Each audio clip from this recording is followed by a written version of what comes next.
Olá, aqui é a chefe Susan Marta e hoje você vai aprender uma receita de pão de aveia que leva poucos ingredientes, fica flexível e é muito saboroso. A receita é muito rápida e fácil. Em uma bacia, adicione 2 xícaras de farinha de aveia. Para fazer a farinha de aveia em casa, basta processar os flocos no liquidificador até formar uma farinha grossa. Se você quiser, você pode usar aveia sem glúten e sim, ela existe. Muitas pessoas acham que toda aveia é com glúten, mas na verdade a aveia é naturalmente sem glúten. Basta fazer uma busca rápida no Google, pesquise onde comprar aveia sem glúten e várias marcas vão aparecer. Continuando a receita, você vai adicionar 1 xícara de polvilho doce, que você pode substituir por araruta. 1 colher de sopa de fermento biológico seco instantâneo.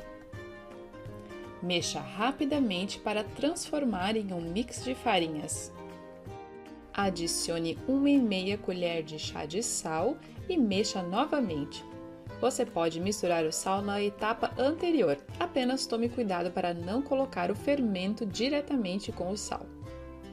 Adicione 1 colher de sopa de azeite de oliva ou use qualquer outro óleo, 2 colheres de sopa de mel, que podem ser substituídas por melado, agave ou qualquer outro açúcar para deixar este pão vegano.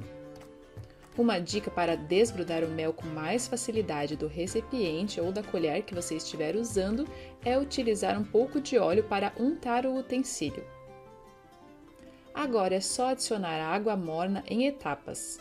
Lembre-se que a água deve estar tolerável ao toque. Se estiver muito quente, você vai matar o fermento.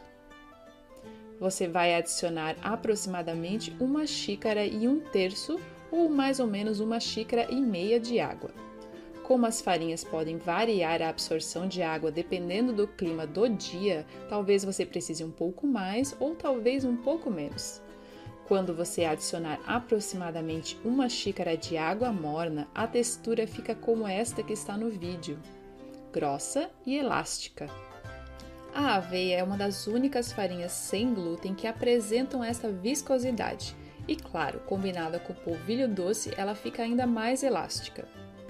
Após adicionar 1 xícara de água morna, você vai deixar a massa descansar por 10 minutos.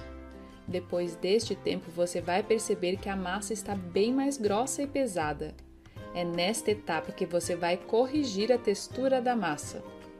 A aveia possui uma grande quantidade de fibras que, ao passar de alguns minutos, absorvem a água. Como este é um pão sem ovo e sem glúten, a estrutura é mais delicada, por isso você precisa esperar este tempo para a aveia hidratar e assim ajustar o ponto correto da massa. As farinhas sem glúten possuem diferentes taxas de absorção de água e por isso, se você fizer alguma substituição na receita, a quantidade de água vai aumentar ou diminuir.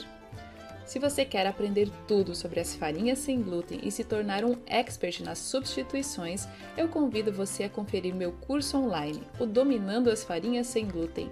Neste curso, eu ensino como substituir a farinha de trigo das receitas, como cada uma das 23 farinhas sem glúten absorvem a água e como fazer as melhores substituições sem prejudicar a textura das receitas. Se você ficou interessado no curso, clique no link que está na descrição deste vídeo.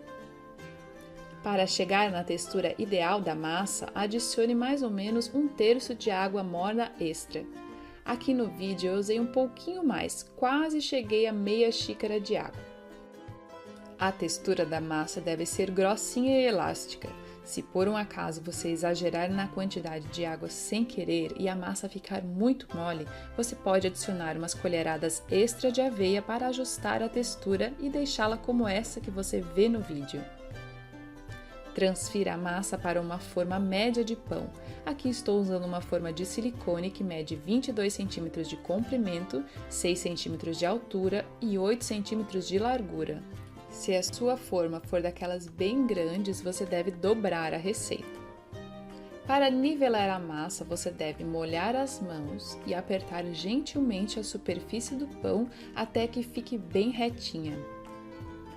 Você pode deixar o pão mais atraente polvilhando um pouco de flocos de aveia por cima. mas é totalmente opcional. Este pão cresce muito rápido, então assim que você colocar ele para aquecer, já ligue o forno para pré-aquecer a 180 graus. Eu costumo deixar o pão crescendo dentro do micro-ondas desligado, junto com uma xícara de água quente, mas você pode deixar ele em qualquer cantinho da cozinha. Ele vai crescer até o topo da forma em aproximadamente 15 minutos, então fique atento para ele não transbordar. Asse em forno aquecido a 180 graus por aproximadamente 40 minutos ou até que a sua casa esteja cheirando a pão fresco. Quando você conseguir encostar na forma sem se queimar, retire o pão de dentro. Eu acabei demorando um pouco mais para virar o pão e ele deu uma murchada. Nestas formas de silicone, quando a massa esfria dentro, acaba criando um vapor que deixa a lateral das receitas um pouco enrugadas. Não sei se dá para perceber, mas a forma está úmida do vapor. Deixe o pão esfriar por completo sobre uma grade ou um prato forrado com papel absorvente. Não corte o pão quente porque você vai destruir a textura. Este pão fica mega macio, mas não se preocupe que a fatia fica estável e você vai conseguir espalhar o que quiser por cima. Depois de frio, é só fatiar usando uma faca de serra e aproveitar para consumir como preferir. Eu adoro essa textura flexível que me lembra aqueles pães caseiros da vovó. Como essa massa é bem fofa, é imprescindível que você use uma faca de serra para fatiar o pão, senão você não vai conseguir uma fatia como você vê no vídeo. Você pode comer com o que você mais gostar. Eu estou comendo com uma deliciosa geleia de figo caseira que ganhei dos meus pais. Esta geleia foi feita no fogão a lenha e é bem pedaçuda e ainda por cima é orgânica. Muito obrigado por assistir e se você gostou desta receita, curta e compartilhe nas redes sociais e mande este vídeo para o WhatsApp daquela sua amiga que ama fazer pão caseiro e peça para ela fazer para você. Não se esqueça de se inscrever aqui no canal e também clicar no sininho para ativar as notificações. Assim você sempre receberá as novidades em primeira mão. E quando você fizer esta receita em casa, bata uma foto e me mande lá pelo Instagram. Assim eu posso ver e conversar com você sobre a sua criação. Tchau!